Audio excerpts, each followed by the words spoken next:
Why don't you help us to understand a bit how the evolution looked like, how you basically started in, I think, 2010, and what drove you and basically made you decide that you wanted to switch then later on to remote model? And we founded the company in 2010, and then we were growing the team up to 25 people. And we were always eager to work with the best people, and this is really, really hard. We're based in Berlin, and the competition is really hard. If you want to have really good engineers, if you want to have experienced engineers that can deal with scale. So we ended up bringing people from the US, from Australia, and got them work permissions in Germany and all that stuff. And at some point, when we reached a certain product market fit, we said okay, we want to scale the company up, and so how can we get the best people for the team? And so we decided, okay, we want to work with the best people, and we can't rely that they come to Berlin and work with us. But we rather say, okay, we want to work with people wherever they are, and especially because our vision is to bring people outdoors, and this is the why we founded the company, and this is also the purpose of why we are doing this work. We said okay, these people that want to work for such a company are outdoor people, and that's why maybe they don't want to live in cities, and that's why we go there where the employees are, basically. Mm-hmm. Yeah, fully understandable. And one of the key benefits, obviously, if you start to hire remotely, when exactly did you decide that? You started in 2010 and you switched? Yeah, 3 years ago, we did the switch from fully on-site to fully remote. Mm-hmm. And just to get an understanding of your story, how large was your company when you switched? How many employees? We had 25 people. Ah, yeah, wow. And now we have 57 at the moment. So you switched and have been growing tremendously afterwards. Yeah. Mm-hmm. Mm-hmm. Got it. And you mentioned it already, I think, and that's a point which I referred to in the beginning as well, that kind of unique point at Komoot. If you listen to your story, basically, if you go to the website of Komoot, if you are a user of Komoot, I'm an avid user as well, and those of you who go outdoors will know that Komoot is quite unique. There's hardly anybody else reaching them in terms of planning outdoor trips.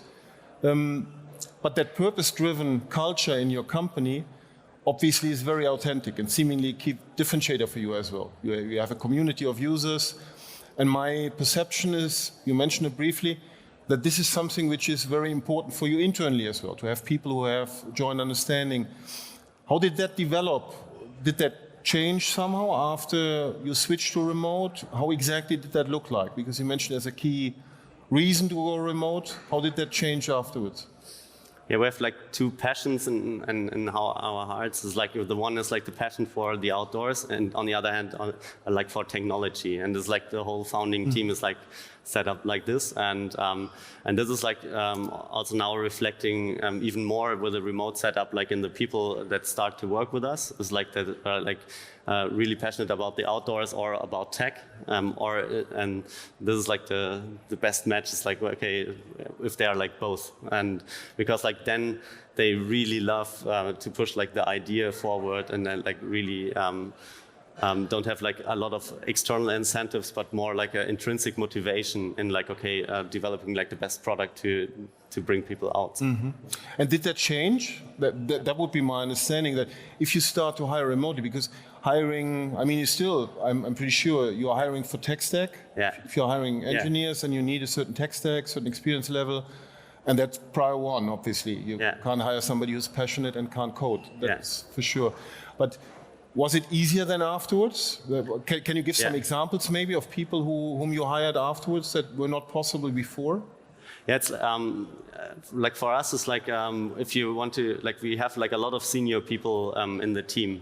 So we have a lot of the careers of the people that work with us is so you work in a really good app company, for example, in London, and then at some point you want to move out of London with your family, and then you end up commuting every day 2 hours to work 2 hours back. So you have like, you don't see your family anymore. And then at this point, if you want to say, okay, I still want to have a career, then what are your options? Like either you stop your career and go and work like for a local crappy company, or you end up like commuting all the time. So that's why like a lot of the people that are now with us is like have this career to say like, okay, they had like really, really good positions, like with good companies, and then they changed their lives. And then they start working for us because they can now work like with a top-notch tech company and be like outside of the city. Yeah, and that's what I meant in the beginning as well. That very consistent joint understanding of purpose. That's something which I personally find astonishing. I have a career history coming out of larger corporations where mission statements and value statements and purpose are completely different, quite generic. And in the case of Komoot, I perceive that to be really unique. And if you look on the product of Komoot, you pitched it initially in 2010, I think, as on a mission to enable smarter trip planning and navigation, reliable navigation. I think that's very much related to joint purpose understanding, because then you can rely on people to run in the same direction. Is that how do you ensure that people run in that direction? Do we give them a high degree of autonomy as well in decision making? Yeah, that's also the reason why we work with a lot of senior people, because like we believe strongly in like giving people trust, and it's like also like then pretty easy if you run a remote company that you say like, okay, you don't need meetings like for everything, you just like give a direction and people can just run into this direction. And yeah, that's why like the mission for us is super important, like also when it comes to leadership, and not to micromanage people in the office. Yeah. What are the cornerstones? Kind of an expectable question in such a session if you deal with remote work. Obviously everybody wants to know what makes your organization go smooth. Yeah. What kind of tools, procedures, guidelines, what are the most important things? I think like the most important things, like tons of tools out there nowadays. Like everything is cloud-based, so this is like a no-brainer. Like we use like Slack, Trello, Figma, all the tools out there. But I don't think this is like the important thing. Like to make a remote company work, it's mostly about culture. On the one hand, and on the other hand, it's like about processes. So how do you set up processes that really work like in such a remote setup? Because like you have like all the small things, for example, when it comes to just like receiving mail, signing contracts, and all that stuff. So you need to rethink a lot of the business processes, especially if you start like with a co-location company and then like switch to a fully remote setup. You have to rethink all the things you are doing. And then what we did a lot was that we not like try to mimic like the same things we did before, just like with like online tools, but like we really asked back and said like, okay, why are we doing this? Like what's like the underlying principle? It's like what's the job to be done of a meeting? What's like the job the job to be done like of a like a one-on-one with a manager, and like how can we like bring this like to a remote model rather than like trying to just like translate it one-to-one, like the same thing, just like with other tools. What are the areas where you would perceive highest efficiency gains? That's what I would expect if you switch. Can you name that? Is that kind of the core things that you really significantly improved compared to before? Like the whole like remote work is like highly efficient, and it's also like one of kind of the problems of remote work, because like everything, you have like a meeting, you don't need to like search for a room and go there and meet and then you talk and then someone is late, and so but it's more like, okay, you do a meeting, like everyone is just there like in the call, you can like just have a shared screen, you have like an agenda, and you can just go super quick and then you can jump to something else. And everything is way better documented, and and like you have like a lot more like clear processes in place, because you need that. Which if you're like in a co-location setup, it's like oh, we talk about this, and then you like talk about some ideas, and then it gets lost, and then at some point you pick it up again, or it never happens, and you all know these things, and this is like way more structured, like if you work remotely. On the other hand, like this is so efficient that like you need to do like a counterpart, like to make it not unhuman, because like you could also end up just like the whole day answering Slack messages, or like some like moving cards around, tickets, like here's a ping, here's a comment, and this is like it could be like way too efficient. And you you get up in the morning, you open up your laptop, and just you can start working like full time through, like without any distractions, and then you just close it, and you don't talk to people in all this like Slack that is like built in a company that is like loud, and you hear people talking, and then you meet like people at the coffee machine and all that stuff. Like these inefficient things, like you need to think about like how to build this in the company culture, that this still happens, because otherwise like people feel like a robot. And what we do is like we invest like quite a lot into like building the culture, and also like connecting people. So for example, what we do is like 3 times a year we do like a gathering. So we bring the whole team to one location. For example, in January we went to Morocco, and then like we rent out like a big house, and then like we do workshops with the people, and not like about like work topics, and like don't work, but just like work on team topics, and more about like retrospectives, like how can we improve things, like how can we improve feedback culture, like how can we like we present a vision and then work towards like, okay, where do we want to go like in 1 year, and all that stuff. And this is what we do like 3 times a year.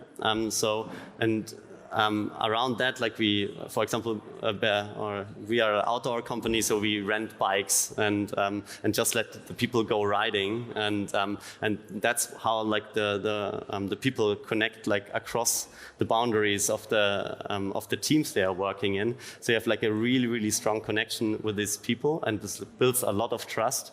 And like if you have this, then like the work is like really easy. Plus, I think you have a very strong synchronous communication scope, which obviously bounces or balances that somehow. I think automatic is very much asynchronous, and hardly any video conferencing, or at least some teams.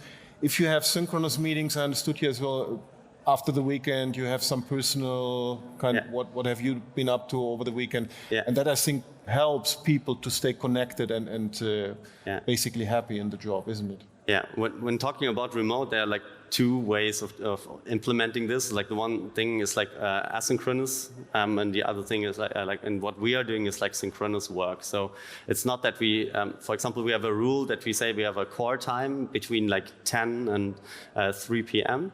And in this time, like everyone needs to be there, like ready to communicate. And the reason why we do this is because like we want to have like all the processes like really quick. Not that you like write something like in a document and then you ask someone, and if there's like no rule, like this could, like the feedback loop can take up to 24 hours, right? And so like for us, it's like the rule is like if you receive a message and like someone asks you something, you should reply within like 10 minutes. And you can also say like, okay, I'm in a meeting, like I will get back to you like later. But like you should be really responsive. And with that, like the whole collaboration, even if it's like completely like people are in Portugal and the other person is in Italy, you still have like a really close collaboration, and this makes things really fast. And responsiveness is something which I miss as well in the discussion around remote work quite often, because it's more focused on asynchronous, and responsive I think is very important. Otherwise loose ends and you don't come to decisions. And this is also like important for us. It's like a lot of people like do something like, okay, they implement like 2 days of home office, like in a company. It's like a super common model. And then it's like what happens then is that people then shift like all the important decisions and all the important communication to the office days. So they say like, okay, like, oh, like we should talk about this. Okay, let's do this like when we are in the office. And what happens then is like, then it's like home office days like on Friday. And then it's like, okay, let's talk about this. And then it's like, until next week, like Monday or Tuesday, until decisions are made. And this is like killing really agile processes. Yeah. And that's why we said like, okay, like we don't want to have like a culture where we just like delay all important decision, all important communications to a certain point, but rather like keep this vibe of like doing things in a really fast manner. Mm-hmm. What are the most important skills that you're looking for if you hire people? We look for like self-organization on the one hand, and then like strongly like written communication. This is like this is super important to us. And then also like we look for like that people can also like deal with this like kind of work situation. That they organize themselves. On the other hand, like also have organize themselves like a social life, because like there's like also an issue like that most people don't talk about. But like if you're like in a like if you have like a company with an office, like you just go there, and for most of the people, it's also their social life. It's like, but like if you work like from just a place, and you don't need to go out, you don't need to have like a social life, but like at some point this is like a really critical factor. And so there's like a lot of our employees have families, for example, so you have like the social life already there and also like have their friends, or they have like a strong hobby, or they can connect with the local community of other co-workers. Mm-hmm. And I think these are like ingredients for like to make this like long-term effective. Maybe one word of advice for others who might see or might be in a similar situation like you, thinking about, does it make sense maybe not to switch full remote towards a remote first, but a hybrid remote setup? For the transformational part, are there any things which you recall as very important to be successful and smooth? I think there's like a clear communication like to the people, and like clear rules were like pretty important for us. So we have like not that many rules, but like if we have a rule, like we enforce it like really hard. And I think this like gives like a clarity to everyone. So for example, we did the switch to remote, and we were not like, maybe we do it, maybe we try it like for 1 week or like for 1 month or something. We said like, okay, we go all in, and we just do it. And then like we figure out also like on the way if there are problems, and like we fix them. But I think this is like really important to be like pretty straightforward when it comes like to implementing this. So thank you very much, guys. A big applause for Jonas and Alex. Thank you, guys. Cool. Thank you.